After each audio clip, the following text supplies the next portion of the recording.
how were you learning this stuff, especially outranking massive companies? I think something that's really toxic about the world of marketers is throwing rocks. Would you say that's probably like the largest mistake you see people making from funneling? The biggest mistake that people make are... Lycee. Hausch. Ouch. That was funny when you said it. I haven't heard that in so long. Something our shaman I know, what says. is that? Our Like, I agree. It's like saying amen in Amen. spiritual speak. Ouch. They say that in like ayahuasca ceremonies a lot. Ooh. Have you seen that Aaron Rodgers documentary? Not yet. So good. I didn't know anything about the guy other than he plays football. What's it on? Netflix. Netflix. It's good. That's Yeah, he was so slammed for being against the vaccine. And I don't know. yeah. Well, hey guys. Welcome to the show, Damon Burton. But I feel like I got to open with this. You used to be in radio, but you're also so soft-spoken. So I'm like, I need to hear the radio voice. But we need to go. Lorem ipsum. We were just talking before we started rolling on mic checks are so awkward. We need to create a mic check movement and have something that people specifically say. There's a during mic protocol. checks. We need a protocol. Yeah.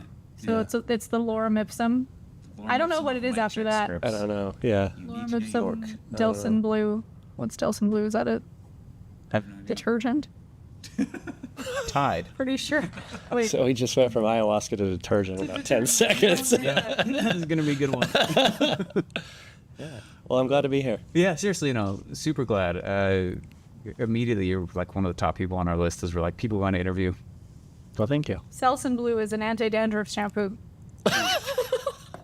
Was that in lorem ipsum? No, I made it up. I don't know. Anyway, so the radio voice. I don't know. What do I say? Well, I mean, what was your... After the commercial break, you come back and you go to a hip-hop song? Like, what would you be... typical thing? I mean, this was like 25 years ago, yeah. So it would be like... So Damon Kelly was the name. And because in radio, you have to have two first names. Yeah, totally. I had a Jake Ryan that I worked with. That's right. Yeah. Yeah. Yeah. So it'd be like, welcome back, U92. It's Utah's Beat. What's up, everybody? It's Damon Kelly. Good voice. Yeah. Wow. I like it. It's funny. I might have Rolls off the actually... When did you do it? Because I feel like I just... 25 years ago? So I quit. Well, so I did it for about 10 years. There's a whole story. So I'm trying to decide how much of this we go into. I left in 2005 because I asked to take a year off to prepare for my wedding. And I just never went back. What did you need I mean, we just got engaged, and you just said you needed a year off to prepare. Well, for it wasn't the whole do? year. It wasn't the whole year for just the wedding, but it was like, okay, I'm going to need time for the wedding that's in a year. Oh. Yeah. Gotcha. That was also the time when what in retrospect was now the time frame when I birthed my agency. Yeah. Yeah. So it was between the wedding and, internet things started working well. So after you got engaged, do you feel like there was just a total kind of identity switch? Like you went from being in radio to now having this agency. That's a drastic change.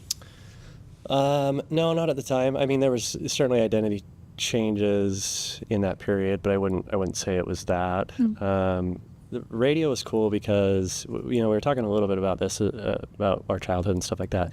I was super insecure as a kid because I had like really jacked up teeth. My parents couldn't afford braces. They finally got like some sort of they got some sort of financial assistance to put the down payment on it.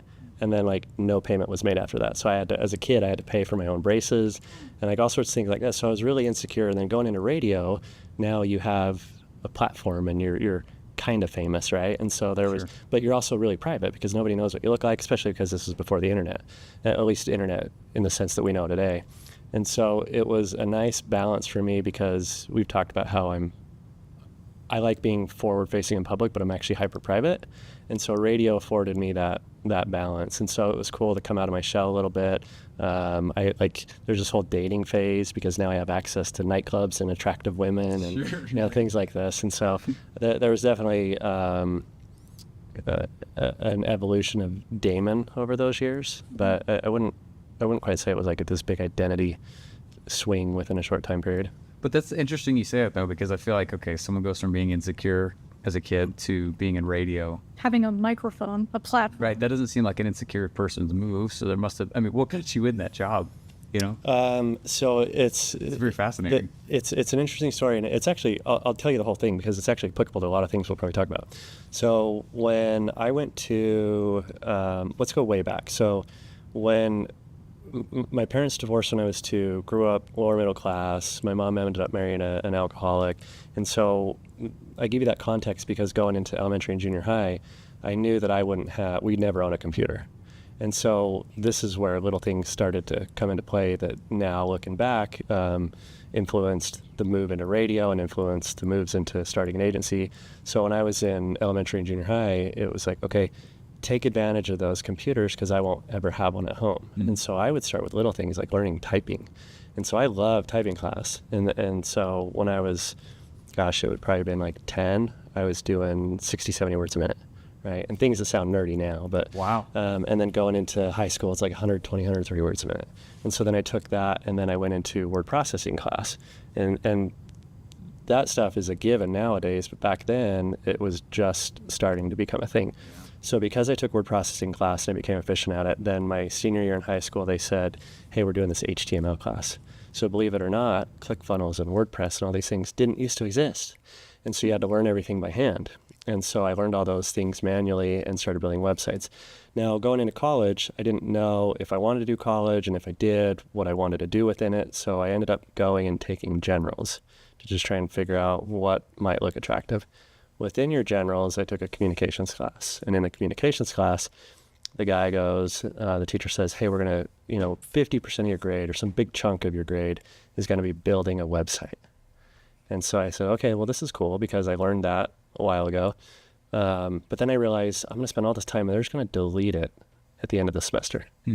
So I thought, what if I build something to keep? And so I went to the professor and I said, can I buy a domain, build it towards, whatever checklist you got for the curriculum, but can I keep it? And he says, yeah, as long as we can look at it. So I built a website called eliterides.com. And so it was my first website. It was a car enthusiast website because in your 20s, of course, you're into cars. So I start this this website, and so we can talk about that website later, but back to radio, in this kind of generals, I could go take an internship as one of the elective credits.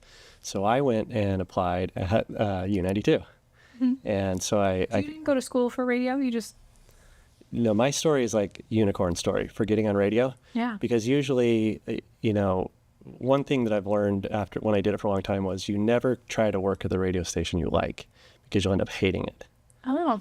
And I went and not only applied at the station that I listened to, but I got on air within 3 months. That's impressive. I worked in radio, so I know that that's highly competitive and unheard of, especially that you didn't go to school for. Yeah, and in a big market too. So if you know anything about markets, Salt Lake, I don't know what it is now, but back then it was like a market 30 station, mm-hmm. which is huge. And so I ended up interning. So the day job I had, so at the time I worked within not at a bank, but in the offices of a bank, and I would do the night shift. And so in the mornings I'd go to college, and then I'd go straight around noon, 1 o'clock, I'd go to work until 8 p.m. So you know how around 7, 8 p.m. at night they do the countdown shows on radio? Yeah, yeah. So I was listening to U92, and this guy named Scott St. John, who ended up becoming my boss later, is doing a giveaway. Do you guys remember Lil Bow Wow? Oh, yeah. So totally. they were giving away tickets. Lil Bow Wow was playing a classic skating in Salt Lake. Sweet. So they're giving away these tickets, and it's caller number 9, whatever, and tell me what song. I just played something, and I call in, and we talked about how quiet I talk and how monotone I am, right? And so I end up winning these tickets, and if you know anything about radio, they cut the audio up, and they'll arrange it to sound nice, and I do my little thing, and he's like, you're caller number 9, whatever, and then he goes, hang on one sec, and then he puts you on hold, and then he plays the clip. So I'm listening to him play what I just said 30 seconds prior. And then after I say my little thing, he goes, man, if I were that boring, I'd kill myself. Oh, on air? On air. and I hear it. And so then he comes back and I'm like, what do you say? Thanks, I'm like 20, so I just don't say anything. That guy ends up becoming my boss. So I go, hey, Does he remember? Does he know? He knows this. Okay. Yeah. We're friends. And so We're friends now. he goes, when he comes back, I go, hey, I've been curious about an internship. And he goes, well, instead of you getting the tickets, why don't you just show up an hour early and we'll give it a shot. So that was my first internship, was Lil Bow Wow at Classic Skating. It's Wow. You just asked instead of tickets, literally just for an internship. Yeah. And he just gave you a shot. Yeah. Even though you had the most boring voice in the world, according to him. Yeah. So I get this. So that's the first. So they call them remotes when you go do little gigs. So that was the first remote, and then he goes, well, show up next Saturday for the next thing. Show up, and then just one by one.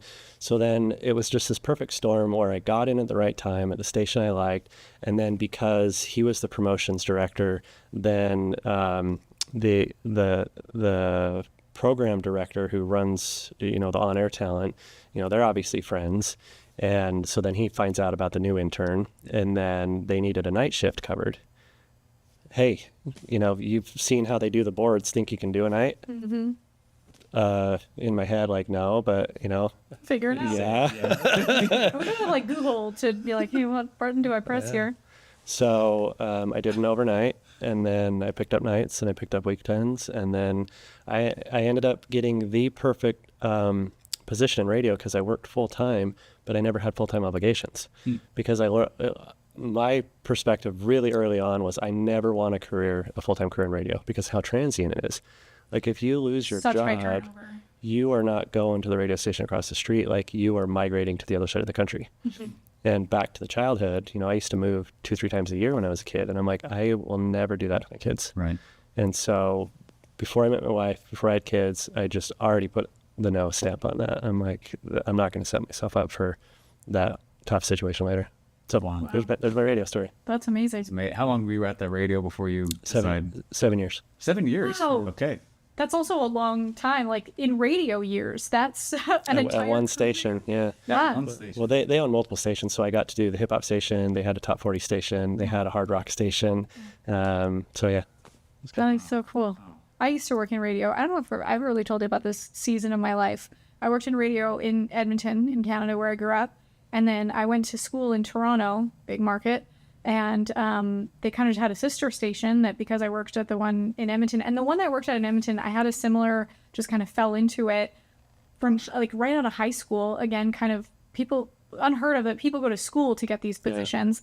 When I was in high school, I was the student body president. And I would keep inviting the radio show hosts from the morning show, because they're like local celebrities, to our high school events. And just kind of built a relationship with them. And then when I graduated, grade 12th grade, as you say in America, the language barrier is just crazy really between tough. us. Yeah, Really we have a crazy. hard time Sometimes with I say process, he says process. Anyway. It's just wrong. Anyway, that when I graduated, the radio shows were like, do you want to work for us? And so I'm like working for a morning show on like a top radio station in Edmonton. And these guys are still, from the time I was in high school to now, they still have that morning show spot, which is, I mean, they're legends. And then I went to, so my actually job, I would like wake up early. I'd work at the radio station. Sometimes I'd be there early. I wasn't always there when they started at like 5 a.m. But then I'd work till like 10, 11. And then one of the hosts would drive me to college. And I would go to, university is what we call it in Canada. Go to university. I know you still call it university, but we don't And it's think missing college. the Did you know that there's a difference? There's a difference between college and university. Yeah. Anyway, he would drive me to university, and then I would also work at a restaurant at night. But then when I went to school in Toronto, they kind of just, hey, we know this girl. Do you want to hire her there? And so I was doing remotes, and I was doing promo, and that station had one of those Kiss 92, so it was like pop, CHFI, which is kind of like easy listening. Then there was Fan 590, which is a sports station, and then some kind of AM news station. So yeah, I was like circling around all those too. That's so cool that we have that in common. I had no idea. Yeah. Isn't it funny though, like what our kids are all growing up in right now? Because What's a radio? I know I was literally thinking to myself all the stations that I would listen to. Yeah. 106.7 Colorado rocks the Rockies. It was like the hard rock. And then 93.3 was the punk rock station in Littleton, Colorado. You know, where I grew up. And like, they don't know any of the stations. Like, I don't even know what to look up now. I would have my radio and like a cassette tape recorder to record my favorite songs. Me too. And if I missed it, I'd have to call in and request it, but like they can't just play it. It's not in the programming, so like they can't play it back to back. So I'd have to wait an hour or two and then try to get it so I could record it. Now we just have Spotify and Netflix and stuff. Like telling the kids that it's not like it's appointment viewing. Like Friends is on Thursday at 7. The TV guy. But you can watch any episode, any season, any time of day. It's like they can't fathom that. We were watching Back to the Future last night because my daughter's doing, she's in dance and she's got this Johnny Be Good dance to the song. And I go, that's the song from Back to the Future. And she's like, it is? And so I played it for her. She's like, yeah, that's it.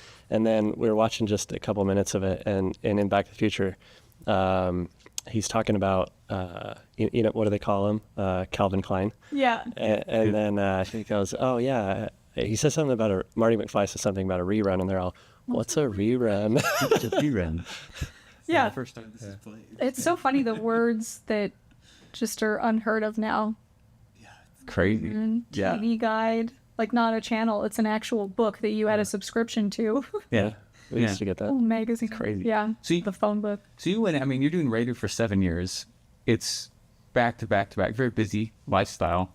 And then you left to get married, but then also for your business. Like, were you building a business on the side then? Or how did you get into your agency enough to feel confident to leave your job over it? So at the time I was working for a gentleman that, you know, when I started those websites on the side, that Elite Rides, it was a car enthusiast website. And then I didn't know, you know, nobody knew. A year later, Fast and Furious came out. And that was the audience. And so then that took off. And so the way that I kind of got the skill set is I'm entirely self-taught. So for the listeners that aren't familiar with my background, I do SEO, right? And so this was all it started from there because it was, okay, I have this big website or this website, how do I make it better? So then I got into design. And then, okay, how do I monetize this? And so that's how I started to learn about marketing. And so then I was working for this gentleman, and he was the first one where I saw what true financial success looked like, or the potential. So he was doing $1 million or $2 million a month, and I was his only full-time employee. He had a part-time secretary and me. Wow. Right? But he was hyper toxic. And so, you know, cheat on his wife, like doing lines of cocaine at the Christmas party. Just there's countless other stories. The Christmas party with like just you and the reception. Well, it had grown to like 4 or 5 people, right? But then he invites us out to this nightclub, and then we get there, and really it was because he wanted to hang out with his friends. So we get there, and he ditches us. Yeah. And so there's so many stories from just that night that I'll save for another day. And so I was working for this guy, but I could see like he did everything online and made a ton of money. But I wanted nothing to do with that approach. And so I left him, and what I was doing for him was I was doing landing page design. And so I'd built up a reputation as the guy that did the landing pages for John Doe. And when I left, I didn't realize at the time I had a reputation, and so it got around, and somebody called me like a week later and goes, hey, I heard you left so-and-so. Do you want a job doing the same thing? And so I go, well, yeah, you know, let me think about it. He goes, he's on the other line right now. Can I bridge him through? And so I get this 3-way call, and I had just taken any job because I was living like 30 minutes south of my wife. So at the time we were just dating. And so I just wanted to be closer. So I just took any random regular job that was a little bit closer. And so I'd only been at this place for like 2 weeks, a week or two in between this transition. And then I get offered this job to pick up doing landing page design again. And he goes, you can work at home. He goes, eventually we want you to come to Vegas though. And remember me talking about radio and being transient, and I immediately, in my head, I'm like, that's a no. Yeah. And so I said, I have no interest in moving to Vegas. He goes, all right, that's fine. You can work from home. We'll talk about it maybe in a year. So I end up working at home for this guy doing landing page design, and total opposite of the other guy. Really faithful to his wife, married his high school sweetheart. He's captain of the baseball team. She was a head cheerleader, like this little storybook kind of thing. And he follows all the rules, gets legal counsel, sends stuff to the FTC in advance. And he ends up, despite, so the first guy does all the opposite and he just gets away with everything. The other guy's trying to play by the rules, and he ends up at age 32, gets sentenced to 39 and a half years in federal prison.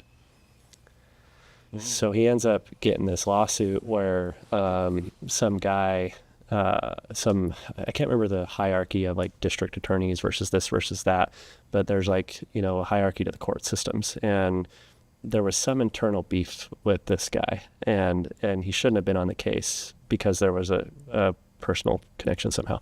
Oh, wow. And he ends up having it out for my employer, and it gets thrown out at the first court. So there's 6 district courts or superior courts or whatever, and it gets thrown out of 5 out of 6. And this guy is just digging at him, gets it to the 6th one, and then they take it in Chicago. And so he ends up getting like a case or 2 of wire fraud or something, right? And they just threw the book at him. I give you that context because you asked about how I had the confidence to start my agency.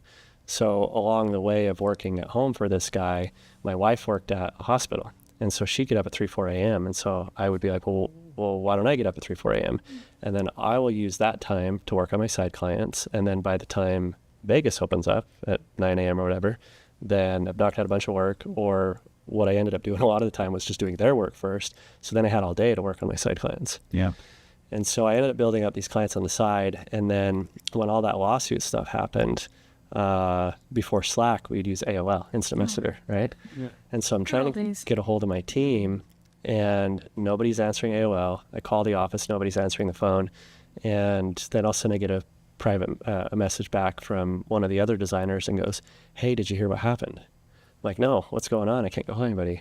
And he goes, they got raided by the ATF and the FTC, and, guns drawn, kicked down the doors, everything, and shut down. So back to your question, I had 3 choices right at that moment. One was see if I still had a job. 2 was go find a new job. Or 3 was bet on myself. And so... And you were still in the middle of radio. No,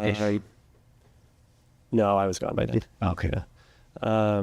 So this all happened in that year after you left and were en route to getting married? Yes, because I got married within, not the same calendar year, but within a year of when I started the agency. Mm-hmm. Yeah. Okay. So what I did was, I like sharing the story because of the thought process I had. Because I think a lot of us when we're in our infancy in entrepreneurship, we overthink fucking everything, right? And so it's like, what I did was I just did math. And so my wife had a job at the time, and I said, okay, if I lose, by that point, my side hustle was like 40% of my income. So it picked up, but that's relative. Like when I mean relative, like I was making like 30 grand a year. And so at the day job, and so my side hustle was like 20 grand a year. And then I did the math and I said, okay, if I lose that 30 grand and I only have 20 grand, but my wife works, like, can we still afford to live? So we didn't have kids yet, but we knew it would be on the horizon. We only had a mortgage and a car payment. We didn't have any other debt. And so to me, it was like, this is probably as safe as a bet as I'll ever have. Shoot. Doesn't mean there's no risk, but the longer this goes, the more risk I will have. Eventually we'll have kids, eventually we'll have debt, right? And so I just went on. Perfect timing was then. Yeah. Really. I was trying to tell someone that the other day. I was like, because they were, that age, that very specific age where you're able to go take on all those risks, and it's not as not that there's not risk, but it's less risky. It's like the perfect storm. And I feel like we all get that little tip on the shoulder a little bit, like, hey, this is it. Go for it. Yeah. Yeah. Does it feel like that then, I'm sure? In retrospect? Yeah. Oh, yeah. Yeah, in retrospect, it was, obviously it worked out. It was the right decision. But I think to your point, you have a period where even if stuff goes bad, it's more recoverable. And I felt like, I never felt like, I knew it was a chance it couldn't work out, but I never felt overwhelmed that it was like the most probable chance. And even if it were, I knew I had enough runway figure something else out. Sure. Yeah. There. Does your wife work with you in your business? She, yes and no. She does what she can, but her and I are largely opposites in that world. Yeah, she's not the entrepreneurial spirit. Does she still work in a hospital? She's home. Amazing. It's always fun to talk to entrepreneurs and like hear, and it's the most common question that we get of like, how do you work together? And I always love to hear from other entrepreneurs what their dynamic is with their spouse, whether they are on the playing field together, whether it's like the quarterback cheerleader kind of situation, and like there's no right or wrong answer. It's just cool to hear how other people do it. Yeah, she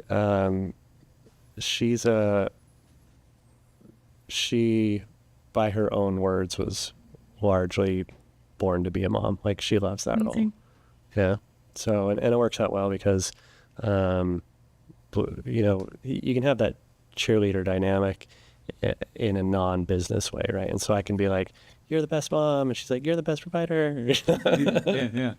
That's so empowering to both. Yeah, we not to be weird, but we do talk about you and your wife because we always think it's amazing how much you just like. You love her so loudly, like it's so sweet. Yeah, It's really, really cool to watch Yeah. it. It's very obvious. Yeah. And sometimes, you know, not judging other couples, but it's not as obvious. Yeah. Yeah. You know, we're loud, but Yeah. yeah, like everyone knows that you call your wife hottie, because Yeah. that's like Yeah. how you address her on social media or in person, and like we see her at events, and she walks in the room, and you're like, you light up. It's just very visible. Thank you. Yeah. Yeah. You know, what's funny is there's sometimes we'll meet people and they'll be like, I don't even know your wife's name. Like it's just Hottie. Right? It's Aaliyah. Aaliyah, yeah. Oh my gosh, I'm so glad I got that right.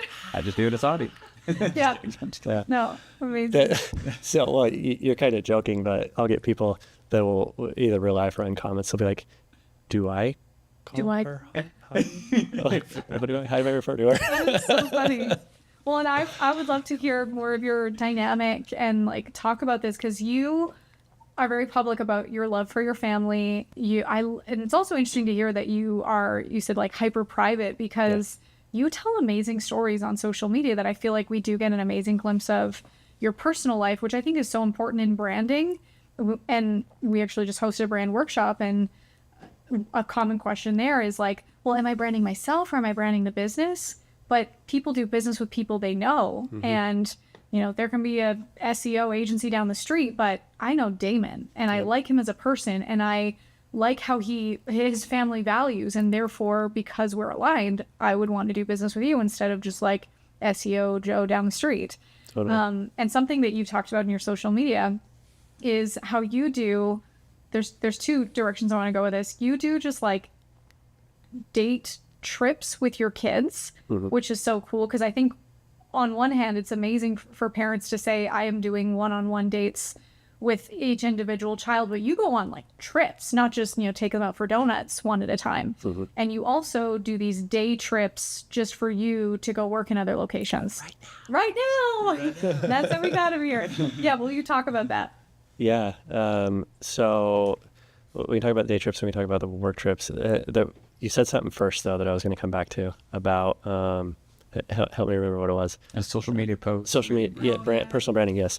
No, you nailed it. So I like this topic because of exactly how you said it. Like I am hyper private, but you would never know that based on how I present things on social media. And so when what happened was a couple of years ago, at the time I would only use Facebook. And were you guys ever on LinkedIn or familiar with LinkedIn, like way back in the day when it was just a resume site? So it used to not be a social media platform. So I had Facebook and then like this old dusty resume on LinkedIn. And with Facebook, I drew a line in the sand and I was like, Facebook is for friends and family. And so when people would message me questions or like a lead or a client, I would just ignore them. I'm like, I just don't want that bandwidth over here. And so then one day, and I was really good about filtering my wall. And so I'd, mute people that I wanted to stay in touch with, but didn't want to see all the drama. And so one day I turned it off, not because it was dramatic, because I filtered that. I just realized how unproductive it was because I didn't have an intention. And so I just shut it down. And you know that if you shut down Facebook, like it doesn't really go away. Right? You can just log back on the next day and like undelete it.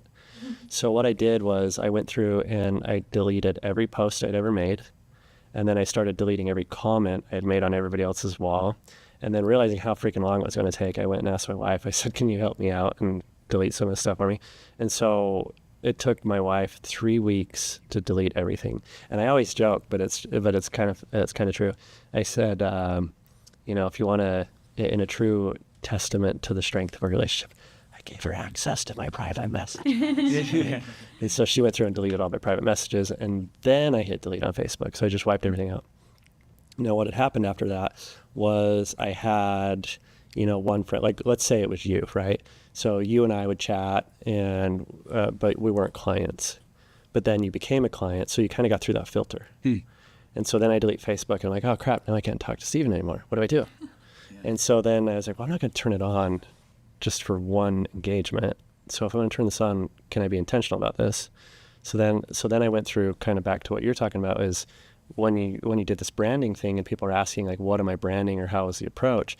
We always have this internal struggle of, do I talk about personal stuff or do I talk about business stuff? And then it's like, okay, if I want to talk about personal stuff, how do I do that without boring a business audience? Okay, well then I want to talk about business too. Well then how do I do that without boring my friends and family? And so eventually I was like, I don't care. Those are things I want to talk about, and those are things that are me. So I'm just going to talk about it. And that's what I was actually working on the presentation out there is about personal branding, right? And so so I just started talking about my wife, my appreciation for my wife and kids, and then I start talking about SEO and marketing. And then what happens is people start to follow you for your expertise, but when they convert is when they relate to you as a human. Mm-hmm. So then when I started to realize like, okay, you know, I like helping people, so I just give away all the answers, but then it also attracts people. Well, this is great because now I feel personally rewarding, and then I can get the business reward of it. And so why don't we be more intentional about that? So I started to be more intentional about, okay, how do I invite more people into my world? Mm. But then because of the privacy thing, I'm very aware that the internet is forever. And so one thing that a lot of people that follow me wouldn't notice until I say this right now is I never identify my kids.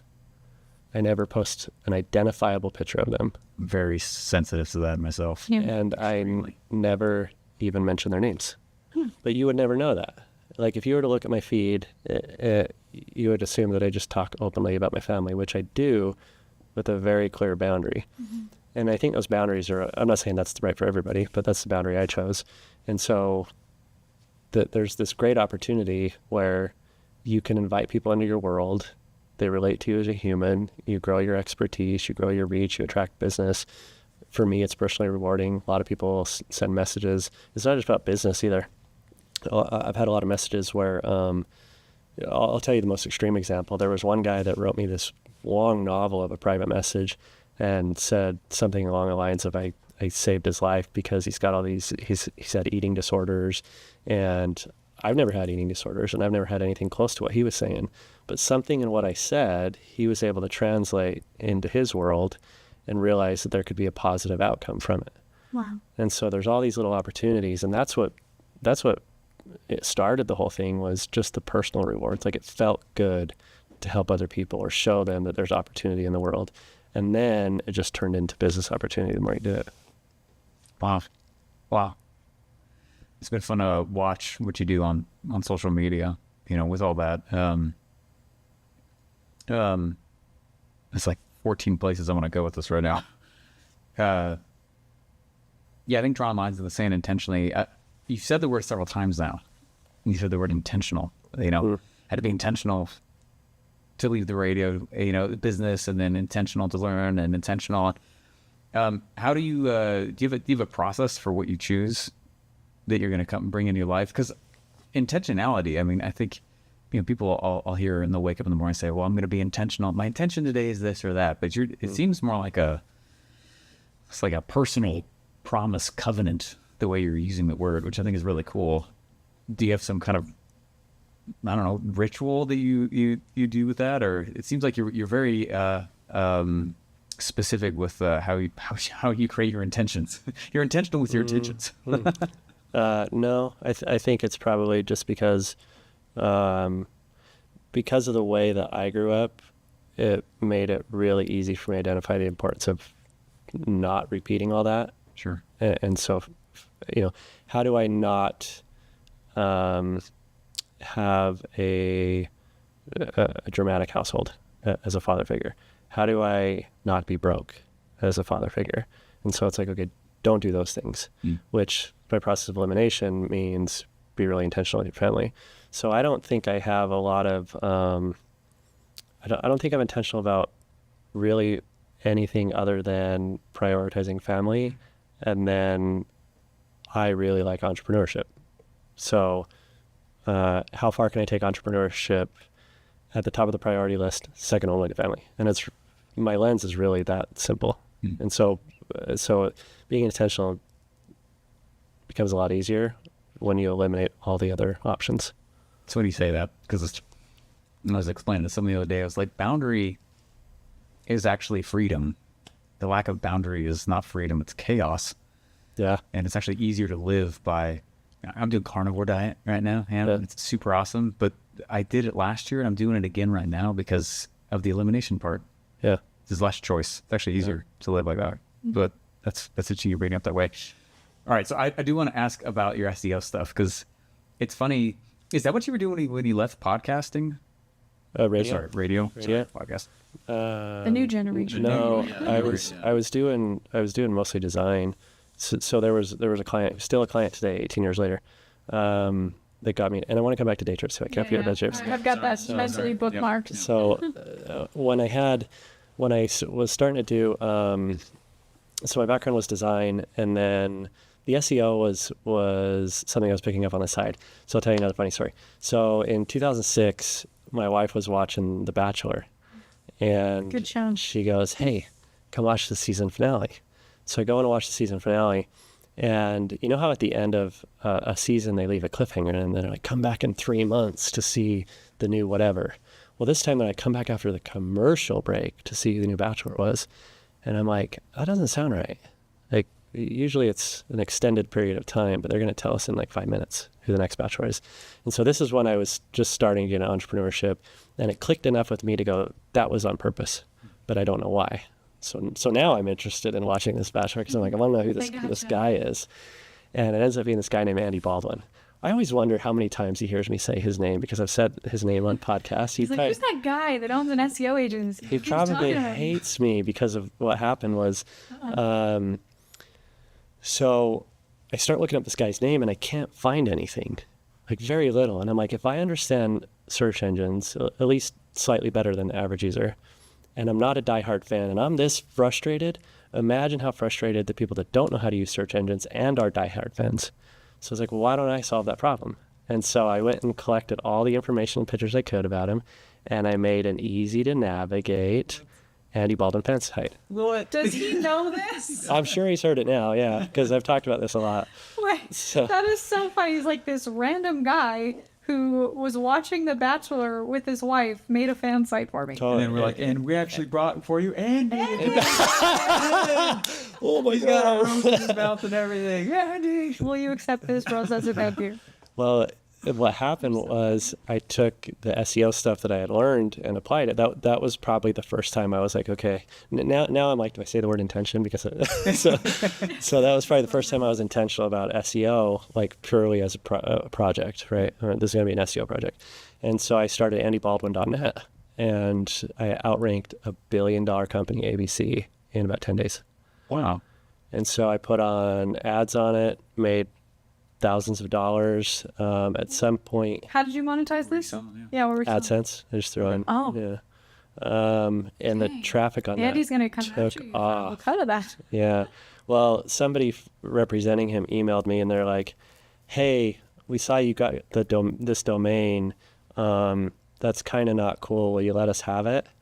And I don't remember what I wrote back, but I was pretty egotistical. I remember, which wasn't me, but I was feeling myself. And I wrote him back politely to take a hike somehow, and never heard from him again. So I took that idea, did it again the next year, a guy named Brad Womack. Then The Bachelor? Yeah. And then after that, ABC caught on, because then they would have websites ready by the time they announced The Bachelor and would drop them. Yeah. So then I'll give you one other related story, but not with The Bachelor. Because I was into cars, there's this huge car convention in Vegas called SEMA. So SEMA show takes up 1 million square feet at the Las Vegas Convention Center. And the first year I went, it's like you have to be in the car industry. It's not open to the public. And so I used Elite Rights to get in. And you go in and it's just eye candy everywhere. There's like new cars, concept cars, old cars, beautiful booth models. And so when you leave, you just want to look at more pictures. And there was nothing. So I'd only taken like 30 or 40 pictures, because this was before smartphones. Like I had to actually bring a camera. And then taking the Bachelor experience, why don't I solve that problem? So then the next year I took hundreds of pictures, built a website, and outranked a multi-million, $100 million convention show that next year. And SEMA is very seasonal. It's the first week of November. So October to December, my traffic and ad revenue would just go through the roof. I got a cease and desist from him, and I looked up the attorney who called me. He was very polite, and I look back now, and I think he must have just been laughing at me, because I was like, oh yeah, that's not my site. That's one of my clients' sites. I'll talk to him, right? And he's probably like, okay, kid.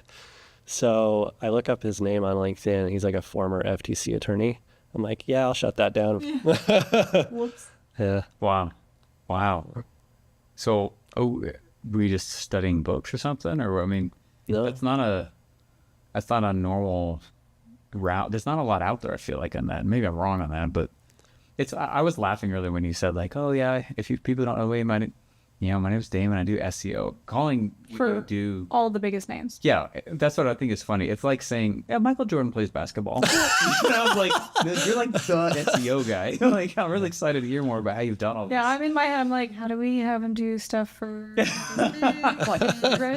Like, I've almost reached out to you a million times, because it's like, I know I'll be one of your clients. Yes, Like, it's literally on my, like, I know if you'll take me, but you're like one of the best in the world at this, and you probably would never drop that on your own, my name's Damon, one of the best at SEO on the planet, but it's true though. So how were you learning this stuff, especially outranking massive companies? ABC, that's great. It's fun. It's fun. And it's fun. It was started as a passion with the Car Enthusiast website, and it was fun. I probably have a better answer, because a couple years ago, because I've been doing it for 18 years now. Yeah. And so a couple years ago, I was like, do I really like this? Like, why am I doing this still? Is it just comfortable? Is it routine? And I was scared to think about it, because I was like, crap, what if I now realize that I don't like this? Sure. And so I thought about it, and I was like, no, I do still like this. And probably what'll answer your question is, what I realized is it's consistent enough that I know what I'm walking into every day. And so there's a predictability and a comfort to it, but it's also constantly changing. So then it's always sexy and attractive, and there's always a challenge associated with it. And I think that's why I still like it. And that's probably why I got into it, right? Mm-hmm. That's so cool to hear the come up story as this, like, I think the best entrepreneur stories are the ones where you kind of accidentally fall into it. Like, you didn't go to school thinking you were going to, or graduate thinking you were going to create this SEO agency, or I didn't think I was ever going to be in America. I never thought I would have a business. Never thought I'd be a funnel builder, Funny, it seems to be sometimes like the things that you are trying so hard for, there's more resistance to, and then the things that kind of fall in your lap are the ones that, or I don't know, they just feel so divinely gifted. This industry changes so fast. Also, it's not like when we were teenagers or kids, you could say, like, I'm going to be an SEO. Like, No. that wasn't a thing. I'm going to be a funnel. Like, that was You didn't even grow up with a computer. No. Yeah. Yeah. I think part of I think looking back, a perspective I had, which is probably valuable to newer entrepreneurs, is we mentioned earlier that newer entrepreneurs overthink everything, right? And probably kind of how you're like, do I force myself to follow this path? And one thing that I never did was force myself to pursue success. I always wanted it, and I always felt confident I would find it in some path. I would have never said it was in websites and SEO, But I think that's part of how I was able to find it, was giving myself the freedom to go, I like this and I don't like the way that the way that I've mentioned it before is dating the phases. So like dating the phases of your career. And so I'll go back to what, when you're, my first job, I was 16, I was a janitor at junior high. And you take away like little tiny things I still use today.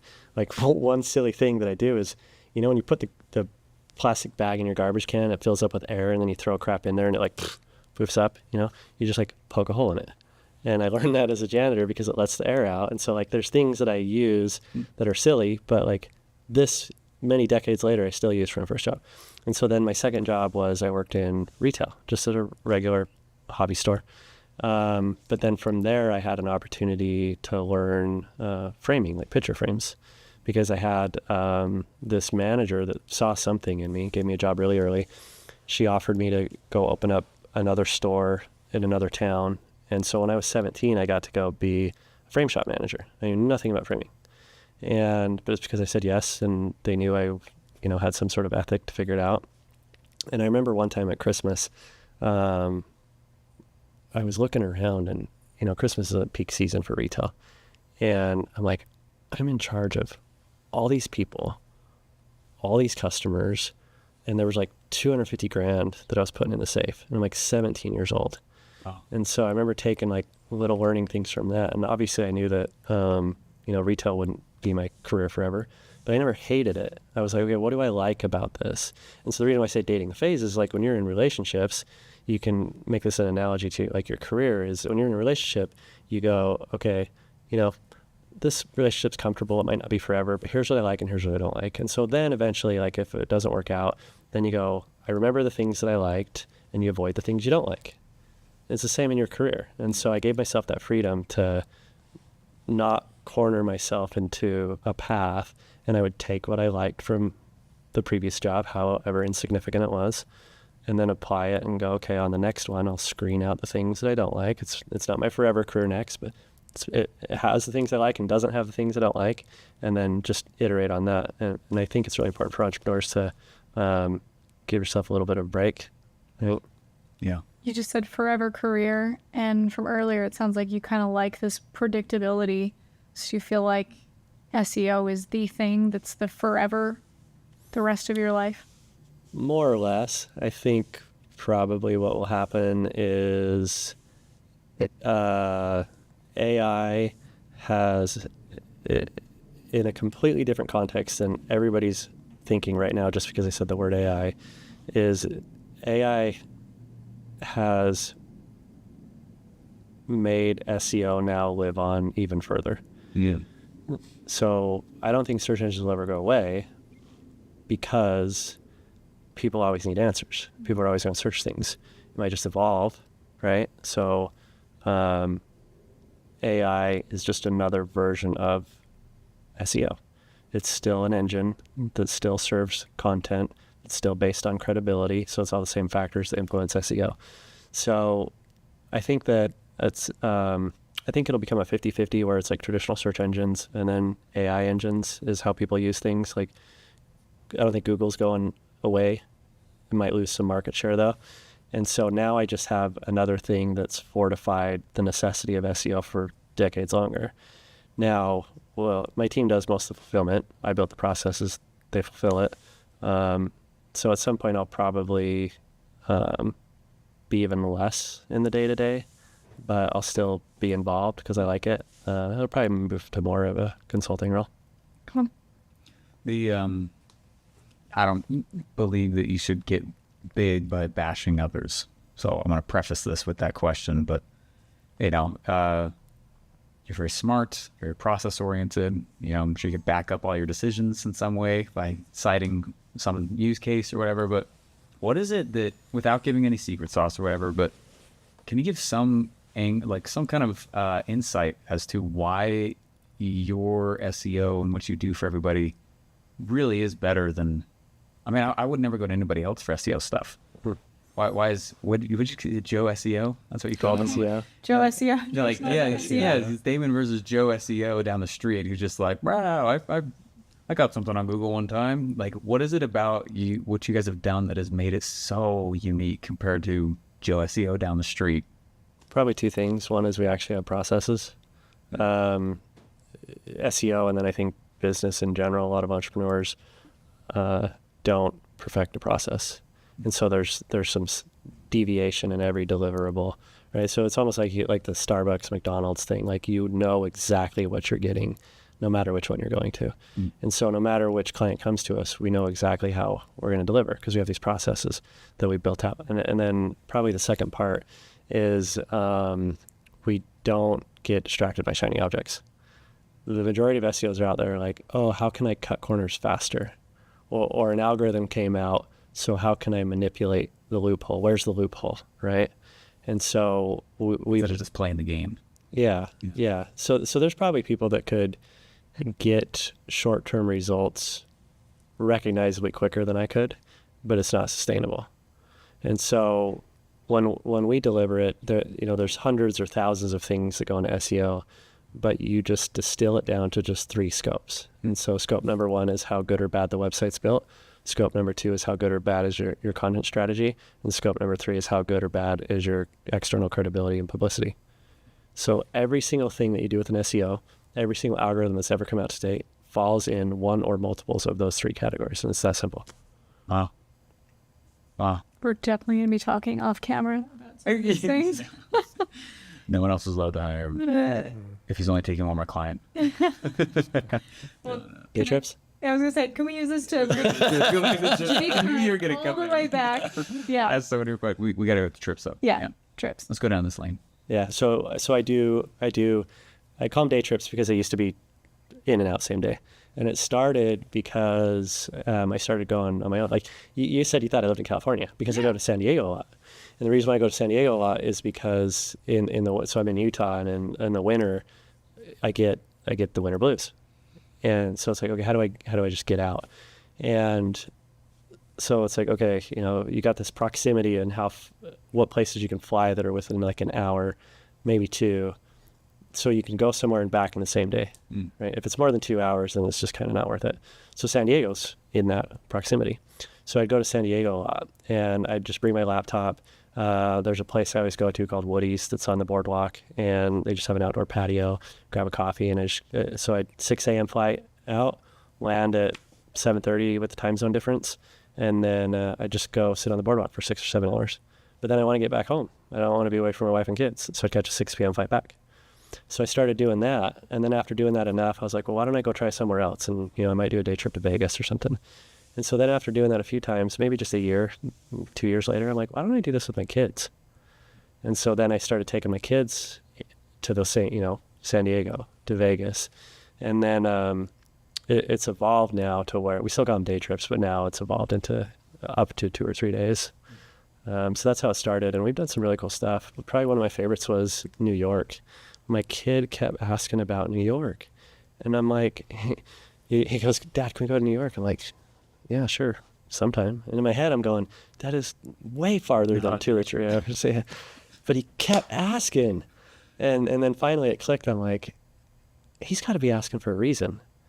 And so I was like, hey, buddy, do you want to go to New York because Kevin in Home Alone 2 went to New York? He wants the Kevin McAllister experience. Because he loves Home Alone. And he's like, yeah. Aww. And so I was like, oh, crap. Now we're going to New York, right? Cue all the California-based movies. Yeah. Get those. So we end up booking this. So the way that I told him was really fun.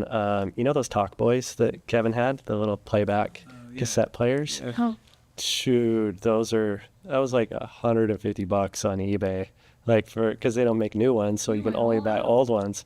So I bought a Talk Boy, and then I recorded on it, and I'm like, you're going to New York, And so I was like, hey, buddy, we got you a surprise. So he was excited about just that, and then he played it, and he's like, and he just started bawling. He's my softie, and so he's just like crying. And so we took him to New York, and then when we were going, so we stayed at the Plaza where Kevin stayed, and then I was like, I wonder if they do like a Home Alone tour. Oh, yeah. Come to find out, like 2 years before we went, Plaza started doing a Home Alone tour. So you get a limo, They give you a cheese pizza. They bring the 32 scoops of ice cream or whatever. They take you to the Empire State How Building. old is your son? At the time, he was 7 when we did this. Unforgettable experience. Wow. Yeah. Wow. How often do you guys take those kinds of trips then? So I have 3 kids. I take one of them about every 2 months. So we'll do 4, 5, 6 a year. It's great. That's so impressive. Memories. Yeah. Wow.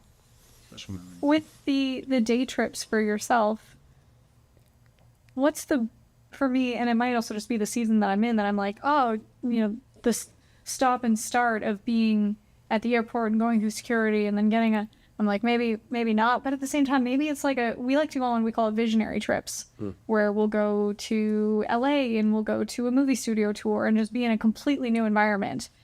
And so we're not really working all of that though. yeah. So I'm like, what's the benefit?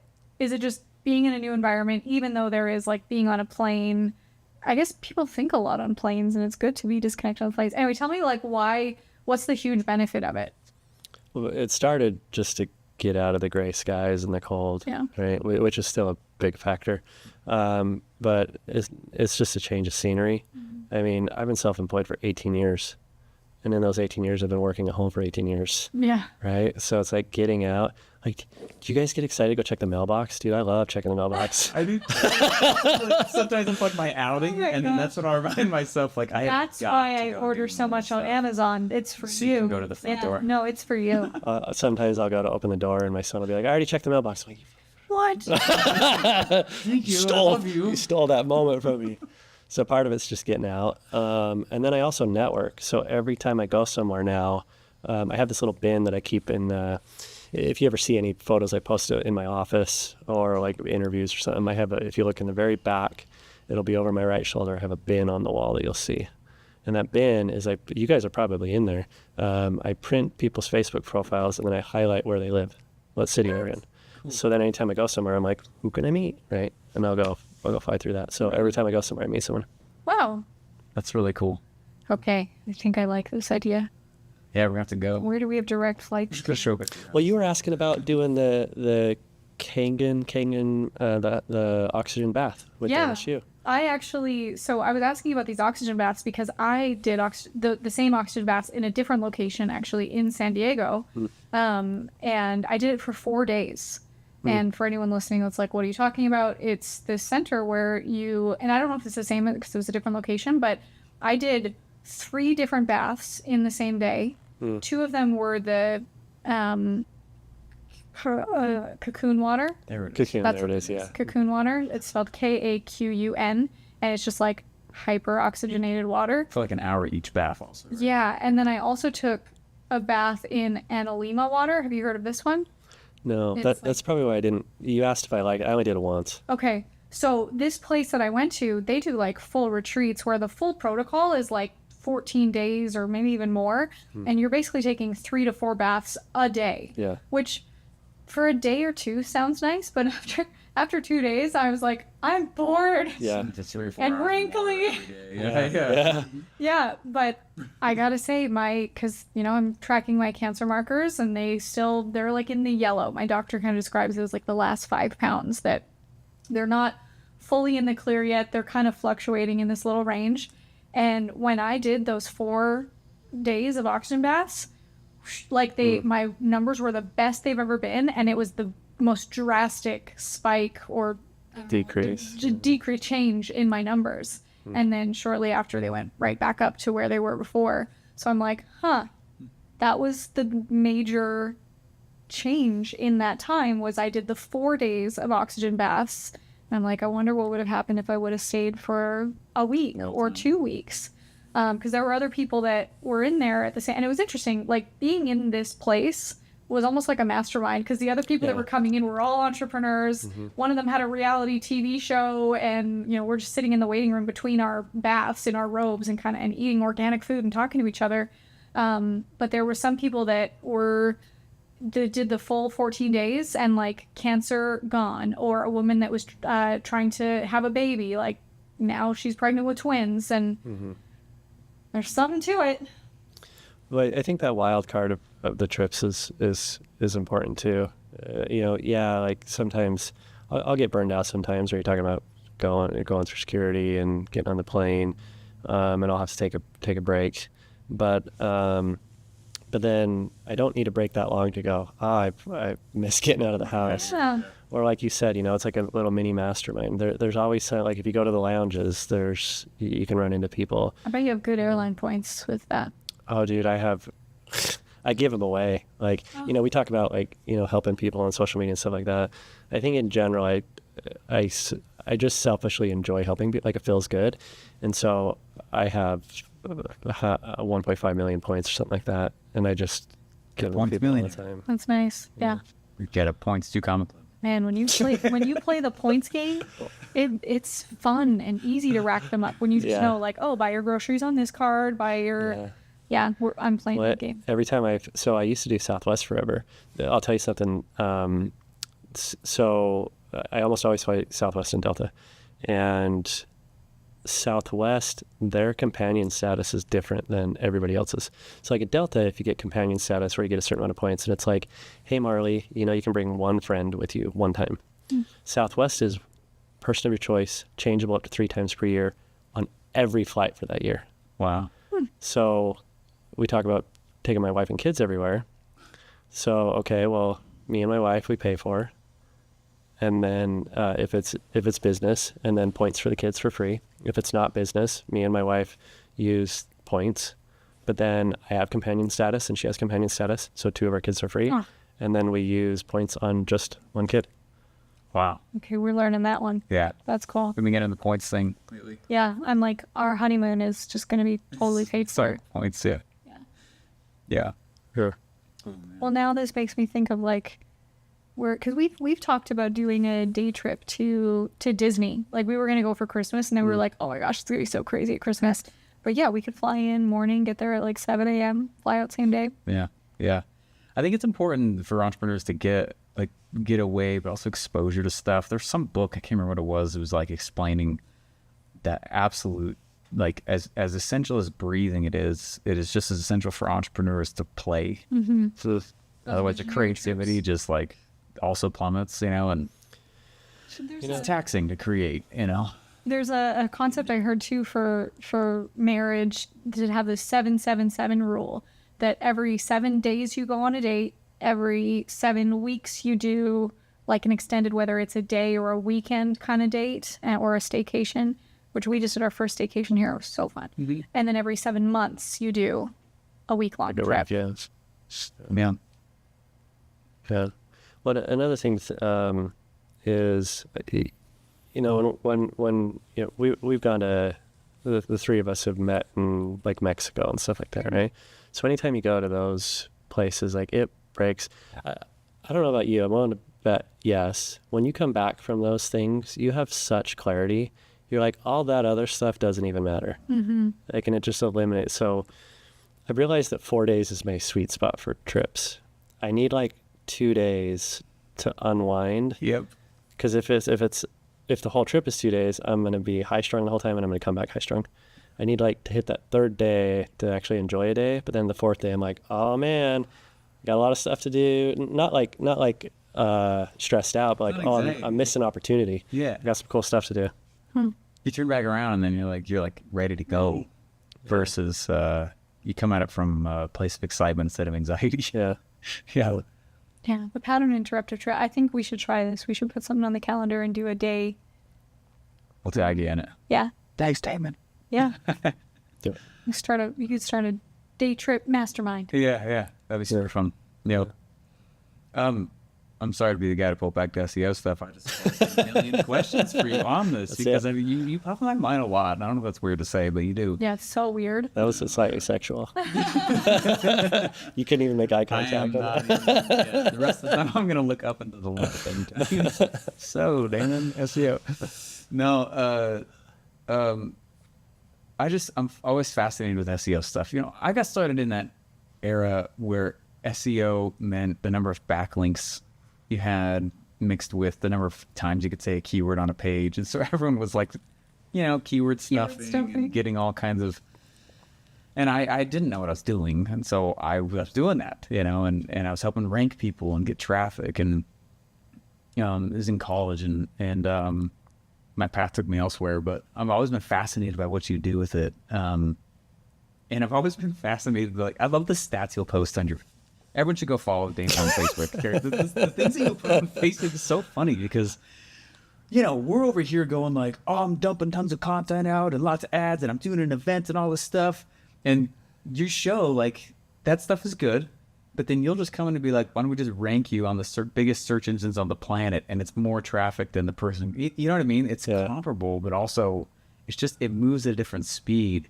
Yeah. And it's like stepping into the center of the Mississippi River, wondering if you're going to get wet, versus, a shovel on the other side, like digging your own. I'll get my own river, and you start digging your river. You know what I mean? That's kind of what it feels like. And I'll read your stuff, and I'm like, oh my gosh. Well, it's funny. It's funny because of who's in the conversation, but so we have this overlapping ties in the inner circle, right? And there's another lead that I was talking to from inner circle just last week, and what I've learned to tell inner circle clients is, you are the worst clients. Oh, tell me more.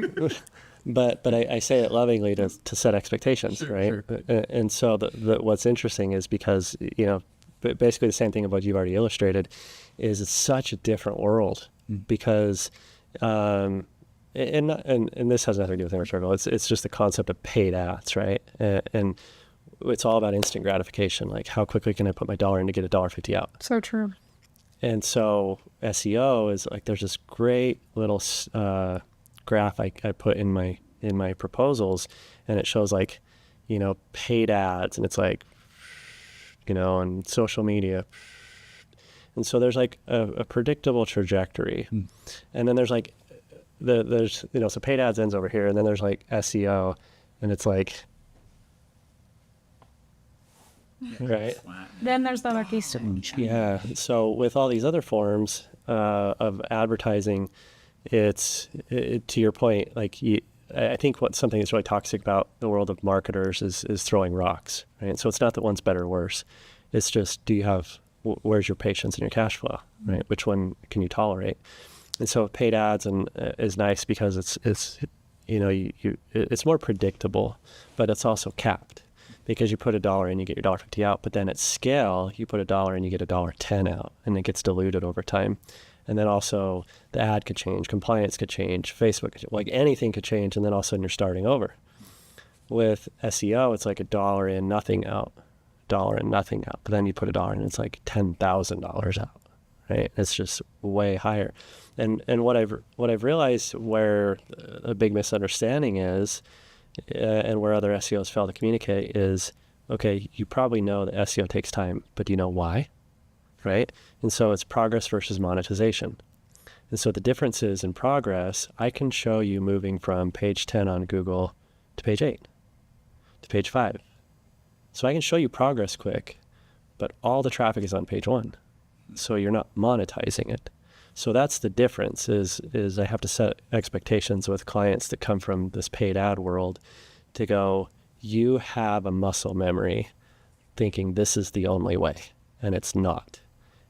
That way is fine. You need to forget absolutely everything in that world when you talk to me, though, because everything's the total opposite. The pros and cons are the total opposite. Paid ads is fast, SEO is slow. But then the pros and cons the other way around is SEO is really hard to screw up if you do it right. Like once you get to page 1, you're gonna hold your ground for quite a while. Oh. And so it's like, do you have the cash flow and the patience to invest in for the compounding interest and compounding benefit of SEO, or do you need an immediate return with a smaller profit margin than do paid ads, right? And so there's advantages, disadvantages to both, but I don't know if that answers. It really does, and it your background in building landing pages for successful people, successfully, at the beginning of your career, I imagine that skill set directly related to ranking as well, because I remember this. There was a post that I made years ago. It's back when I was still a little bit of a hothead, and in kind of the wrong way, but I went out and I made a post that was like, you commented on it. I mean, I was like, you can absolutely rank funnels, like through SEO stuff. You absolutely can, because everyone was fighting about it. But it's hard because all these funnel softwares, the back end, there's so much code fat, right? There's so much excess code, and there's a lot of stuff to dig through. And I remember you commented on it and said you absolutely can rank it. I was like, see, even Damon said this, right? And I was a little fired up and hot-headed back then and all that. But if you had, the most cliche funnel building, stereotypical worst, whatever client from the paid advertising world, like what would be that thing that you would say to them in taking, that first step? As long as you go and do this one thing, SEO over time can start to be your friend, because it's such a different mentality, Yeah, So if my question made sense, you just have such complementing skill sets. I can see how you, like, are you trying to actually rank the funnel pages now, or are you trying to just build a separate one? Because I know there's a lot of code fat. Like, so it's such a fascinating problem to solve. Yeah, so it's a variable answer. So it depends, because it's like, like Russell's a client. And so with Secrets of Success, that's obviously built on ClickFunnels. And so we want to optimize that top level domain. And so the biggest variable is, where is the funnel on the domain? So an example would be, is it damonburton.com/funnel, or is it funnel.damonburton.com, right? So is it a subdomain or a subfolder? Because SEO needs the domain. Funnels, you can point wherever you want. But where it's branded like Russell's, it's like, okay, there's always decisions outside of SEO to be made, and I'm very aware of that. And so I never force SEO to be the absolute answer. And so it depends on what their ecosystem is. And so sometimes we have to go, okay, well, you have established, there's one person we're chatting with right now who just crushes it on funnels, but they all go to the top level domain. Yeah. SEO needs that, funnels don't need it. But he is so integrated that it's going to be really hard to undo all of his funnel URLs, all of his ads that point to the funnel URLs, that sometimes we have to go, okay, well, we're going to do a separate domain. Or in some cases, there's basically 3-ish options. It's like, okay, put everything on the top level domain, like Russell's. We can do the funnel and we can do the content there. Or it's like, okay, we're going to move the funnels to a subpage. SEO gets the top domain.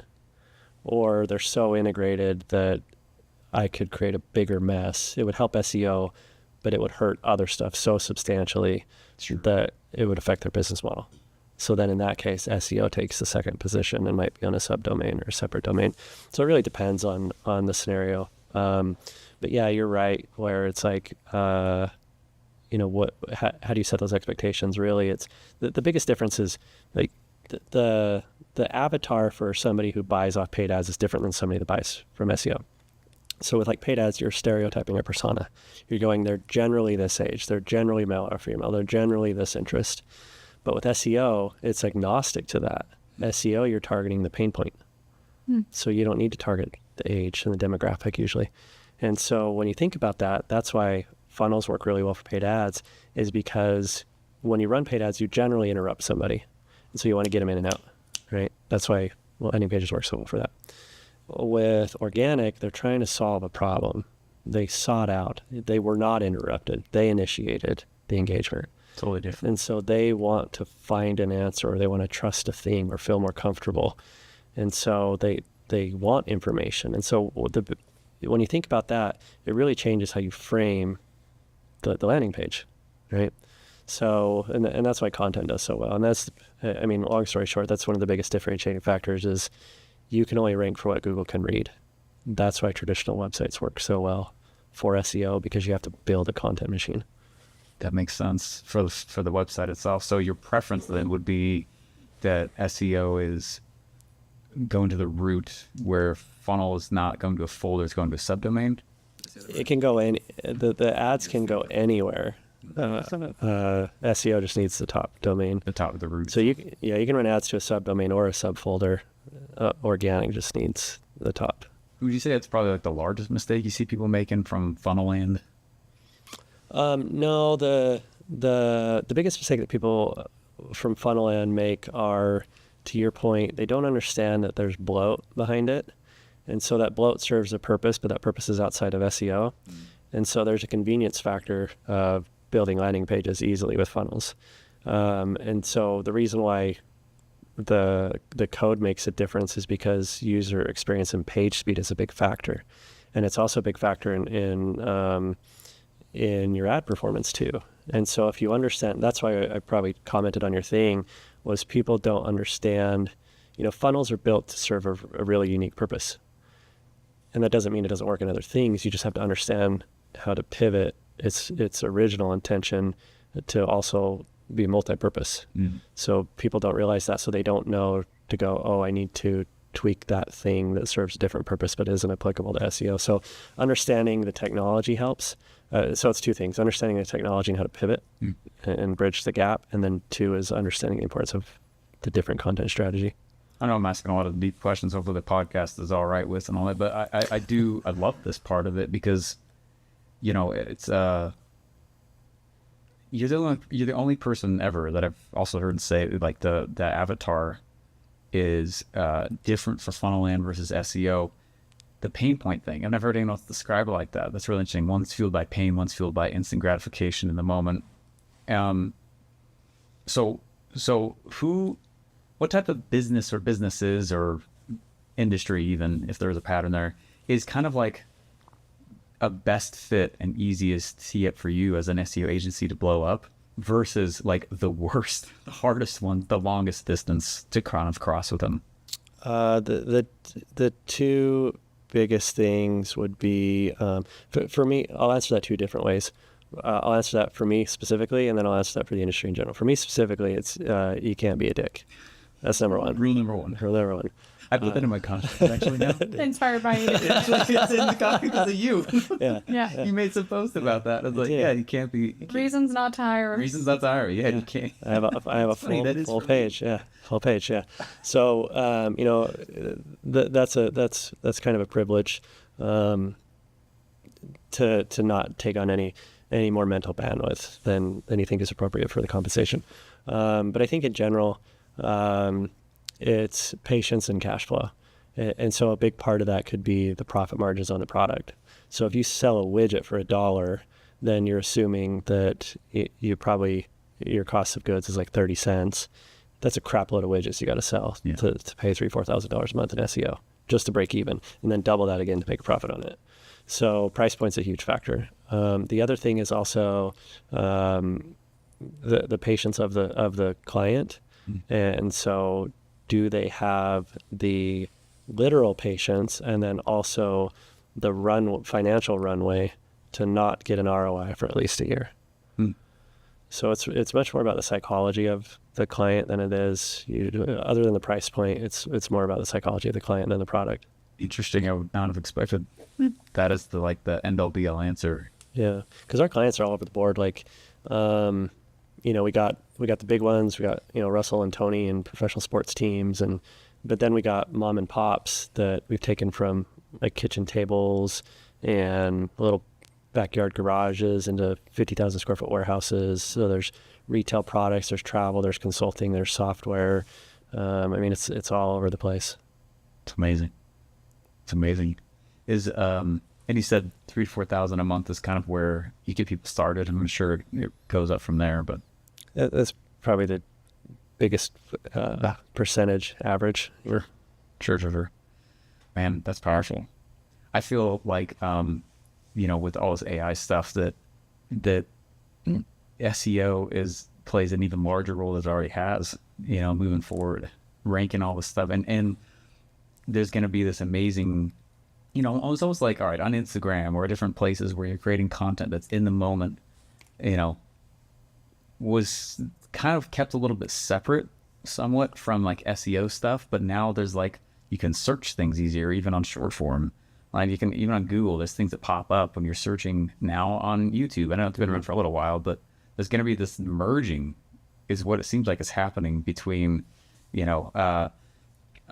content creators world, funnel world, SEO world, and a lot of it is AI kind of starting to bring it all together. But there's, each has its own role. I don't think Google's going to go anywhere. Like, again, lose a little market share. But where do you see content as a whole going? I think authenticity is going to increase in importance. It's been going that way for a while, just in general, even before AI, because influencers worked really well for a while because it was attractive, and like, that guy or that girl's, a supermodel, and he's buff and he's got a Lamborghini in the back. And then after a while, it's like, I'm kind of tired of seeing that over and over and over. And so, but then AI comes in and it makes it really easy for fake people to fake more stuff. And so what you're starting to see is people's internal, radar is starting to look for authenticity, or even subconsciously start to go, I relate to that. Or even back to what we were talking about, Joe SEO, right? It's because JoeSchmoSEO.com. Because there's now no like and trust factor. There's what we said earlier is people might follow you for your expertise, but they convert when they relate to you as a human. And so there's an increasing importance because AI is making the ability to mass produce content easier. But with mass produced content, you lose the ability to manually add the human touch on each of those. And so where I thought you were going to go when you were talking about a Facebook post you made was about like AI. And there's all these I actually just posted one in my Facebook group yesterday or today about studies that are starting to come out. And I've been on this like, oh man, this is going to open up a whole other thing. So when ChatGPT first came out, I started going on the record going, hey, this is cool and everything, like use it for social media and everything, but on SEO, here's some things to think about. I'm not saying don't use it. I'm just saying be aware. Yeah. And then all these other SEOs would be like, you're wrong. And then Google came out with a thing that says basically don't create mass produced content purely for the sake of search engines. And so for 2+ years now, since ChatGPT came out, I've been like holding this little stake in the ground going like, you guys are all wrong. And then slowly but surely I'm being proven right.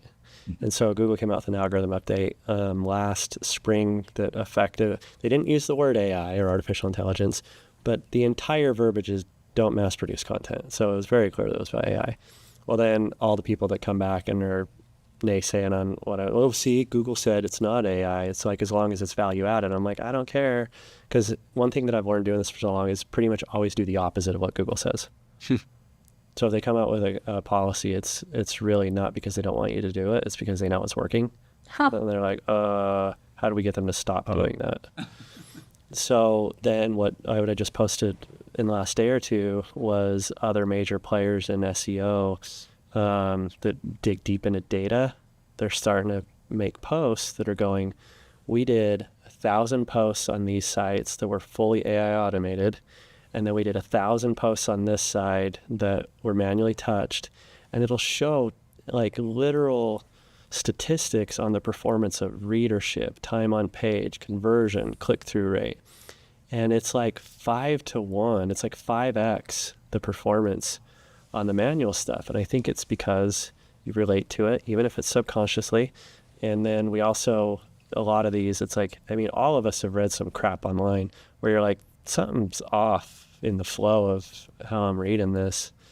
Yeah, so I think authenticity, AI, I'm not saying don't use AI, right? I'm saying that be realistic that there are potential disadvantages to it. And I think because so many people are mass producing, taking the easy button, that they're overlooking the opportunity on the other side of authenticity, which is increasing. And so like if you think about, the what was the analogy you gave, like going into the Nile versus digging your own? Yeah. Like there's so many people in our world that spend so much time and money on ads, and I don't do anything. I have no email lists. I don't run any ads, and I I have more, there are certainly people that have spikes of higher revenue than I do, but I don't know very many people that have as high sustainable, consistent monthly reoccurring revenue. And it's just because I share stories. You know, the first that you said it's because you share stories, and you're ranking that, and you get tons of traffic from people. Did you ever listen to the guy, Pat Flynn? Smart. That sounds familiar. Yeah. He was the first guy that ever like really opened up the door for me into your world, right? He was the first guy I ever listened to back in college. I was broke as a joke. And I started, and he's just all affiliate marketing with SEO strategies and that kind of thing. And I was like, oh my gosh, there's the world that pushes tons and tons of launches, right? And they make these windfalls of cash, and it's a ton of work, and it's pumping, kind of pump and dump a little bit, or it can feel that way. And then there's the other world, like the one that I feel like you just perfectly represent, where it's consistent, it's steady, it's more dependable. And this is going to be me trying to make a tie into the trips and SEO and the same things. Here it goes. Safe action. Gonna bring Barley back in. No, but it is interesting that the launch world-based entrepreneurs, it's hard to go justify spending a day or two on a trip because you are building for the next launch. The consistency piece is less frequent. It's not as often. And you think about even models like things like linchpin or continuity-based things, which try to make up for the lack of consistent revenue, where it's already natively built into what you do as long as you got the patience and the time and the cash flow to support it long term. And it's just a fascinating thing to compare back and forth. You're like a I think of you like a light standing on the side of this world that is really good at pumping really hard. They work crazy hard, but it's almost to a fault on a model that is not going to feed them in the year. Yeah. When I first got into this ecosystem of our network, it was, you talk about it looks foreign from your perspective. It was wildly foreign from my perspective. I think I don't want to say lucky, but I was fortunate in many ways. I didn't realize how important recurring revenue was until I had already had it for a decade. I've only known recurring revenue. And so when we go into our world of funnel builders and paid ads, I'm like, you guys are all insane.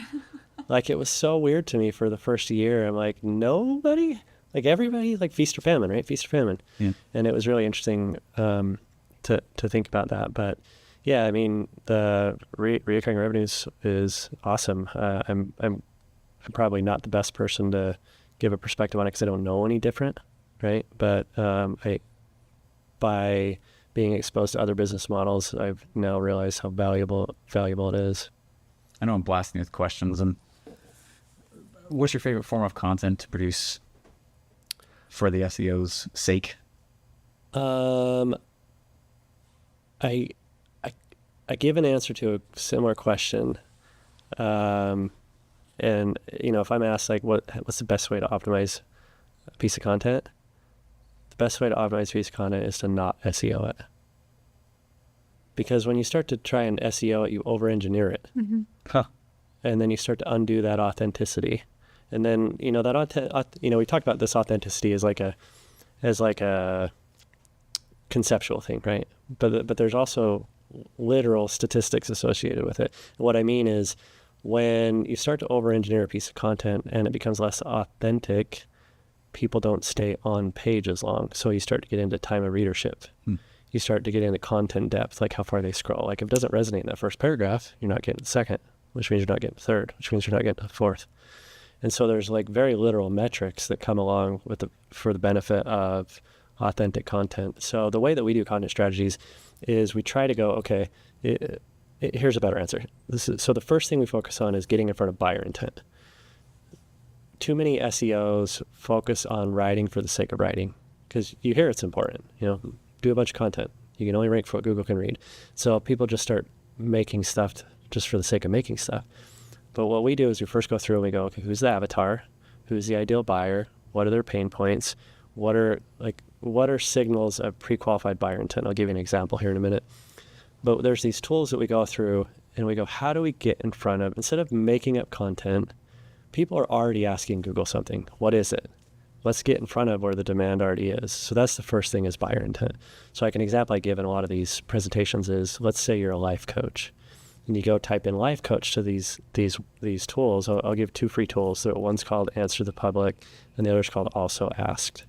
And you type in like life coach and it's going to give you the who, what, when, where, and why of what people are already asking search engines and social media and the topics that are out there, and it just aggregates all of them, and it gives it to you in like an easy display format. And so you can click on it and drill down, and click on a topic and drill down, so you can follow this buyer intent. So the example on life coach would be, how much does it cost to hire a life coach? That pops up on this wheel of topics. They're asking about commitments, either a time commitment or financial commitment. That's somebody on the buying journey. So write about stuff to get in front of your ideal buyer instead of just writing for the sake of writing. Because when you just write to write, you're wasting time, you're wasting energy. You have a compounding loss of opportunity cost, and writing content sucks. I'll just say it, right? So if you're going to do it, be intentional about it. Come up with a game plan, map out a content calendar. So that's the first thing we do, is we map out a content calendar based on buyer intent. And then from there, it's like, okay, now that we know what matters to the lead, then let's write something that helps the lead. And so that's where the authenticity comes in, is we don't gate our content, we don't gate the answers. So very similar to like when I talk on social media, if here's an SEO question, here's the answer. We take that same concept for our client's industry and goes, well, what's the pain point, what's the answer? Yeah. And then you build that thought leadership and that trust. So sure, you might give away the low ticket answer, but now they trust you, and so they're going to come for you for the high ticket answer. Jeez. Last follow-up question with that then, are you suggesting people have their own blogs, or is it medium.com, or I'm assuming you're not trying to rank a Facebook post and write content there, Yeah.